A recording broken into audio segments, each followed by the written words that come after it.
disappointing. It's looking like top four's over for Manchester United after a disappointing defeat at Manchester City. I think, as I said, there were many moments from the game, decisive moments, which I talked about in my match reaction, so go check that out. But these are going to be the player ratings for Manchester United's game against Manchester City. Then let's get into it. Onana, for me, I think he looked better today. Yes, he conceded 3 goals, and that's disappointing, but I think his saving, his claiming crosses, he was more aware, more demanding of his players, and he made some good saves. He had a big part to play in that Bruno Fernandes pass to Rashford when we scored the goal. So for me, you got to give him a 7 out of 10. I think with Onana, we knew there was a good keeper in there, and he has took him 6-7 months to adapt, but we always knew that was going to happen. And for me, he's been a great impact player for United and has looked really well. It's just all about limiting the goals that we're scoring, and obviously we know Manchester City are a top team and they are going to score goals, so yeah, it was all about limiting that. Right back to low, for me, a 6. I think was okay defensively. Switched to left back for the last 25-30 minutes. He did look composed. I mean, Doku didn't get too much out of him. And when he came onto the left, he looked alright. We didn't really get much chances to attack, but he was overall sound for me. Just sweeped up really well. And yeah, not much you can say about it. Varane, for me, a 7.5. Yes, we conceded goals, but he was absolutely vital from corners, crosses for Manchester City. For me, he was fantastic. He was very physical, was a leader in the back line. And someone Manchester United have got a big decision to make in the summer. I think particularly on this performance, he was really good and was a dominant figure for United and someone that we massively needed. Now, Evans as well, another one, 7. I think he was dominant again. Now, we all want to sell Johnny Evans, and I think it's right for him to go, but we do need him for the remaining part of the season.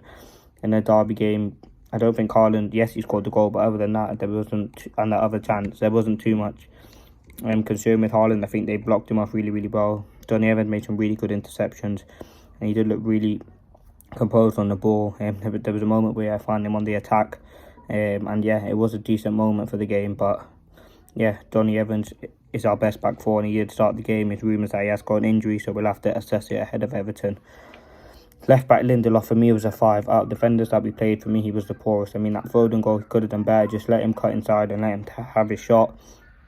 I think Amrabat was poor, which we'll get onto, but maybe start him at left back because Lindelof is really poor at left back. He easily gets skinned, and that's not a position that he's familiar with playing. So yeah, you got to take him out of that left back position. For me, I don't think he's been good enough. He gets skinned too easily, and we know Lindelof's always been defensively a bit poor.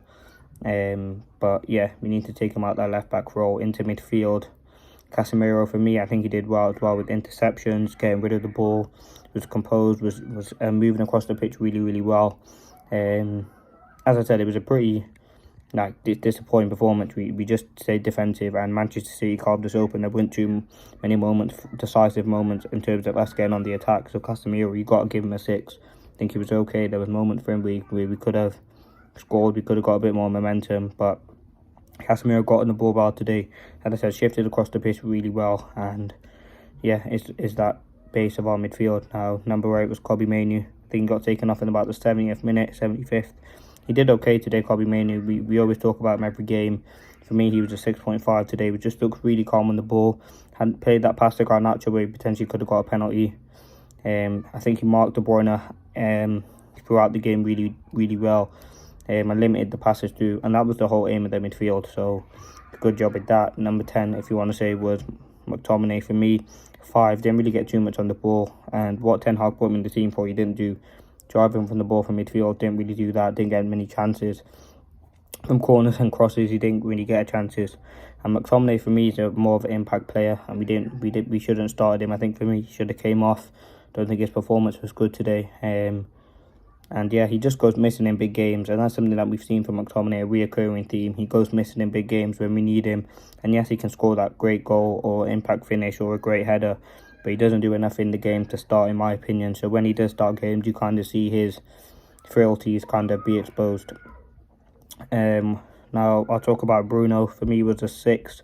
Did a lot of running, had a big part to play in that Rashford goal, but other than that, didn't really get on the ball. I think his pressing was erratic, but he did have a free roam.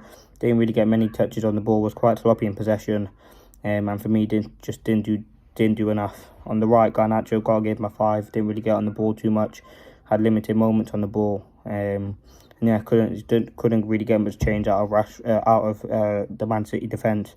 Moving on to Rashford, for me, a 6.5, just based on that 7, just based on that wonder goal he scored. It was a great finish, and it's all been that build up from the midweek with the interview that he did. And yeah, for me, he looked good today. Obviously Kyle Walker's really good defensively, so and really quick as well, so you ain't gonna get too much out of him. So I think he did get defended really well. But yeah, that's the play rating. So we move on to the subs. I think Kambala did alright today.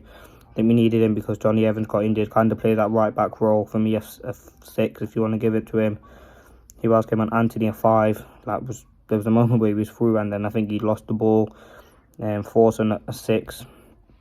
Didn't really get too much time on the ball. Amrabat, a 4. Now Amrabat for me has got to go back. Yes, I said he hasn't been given a chance, but for me his performance was not good enough at all, in my opinion. He looked really sloppy in the moments that he came on the ball, lost the ball for the Haaland goal, and there was people wanted him to start, and for me, I was one of them, but his performance today was shocking. And as I said, some individuals need to be questioned. I think Erik Ten Hag said his players give enough, but sometimes good is not good enough, as Ten Hag says. I think the performance from some players was not good enough today, and there's got to be some big decisions made. But yeah, if you want to, was there any other players who came on? I think that was it. But if you want to give a man of the match, would probably ONANA. I think he was our best player today. Actually, wait, let me rate Ten Hag. For me, got to give him a 5.5. I don't think his subs are very limited. I mean, he doesn't have many players to bring on. He said his tactics worked well today. I think they were all right. But I think the way he set up against Manchester City, we always knew it was going to be a difficult game with the injuries that we have, and I don't think his tactics was probably good enough. I think he wanted a draw when we got that goal. It was a wonder goal. He probably wanted to settle down and just step back, but we knew Manchester City, that allows them to probe, and we know how good they are at tackling and tiring down teams, so they did break us down. And let me quickly talk about top 4. That is gone, and that is a huge worry for United. We want to consistently be performing at the top, and when we're not getting top 4, it is very disappointing to see. But yeah, we're gonna have to see what happens. I think we're 11 points off it now, so we've just got to continue to win every game and take game by game and assess the situation at the end of the season. But for me, Champions League is a must, and we must continue to develop and push for that top 4 spot. Thanks for watching. Peace.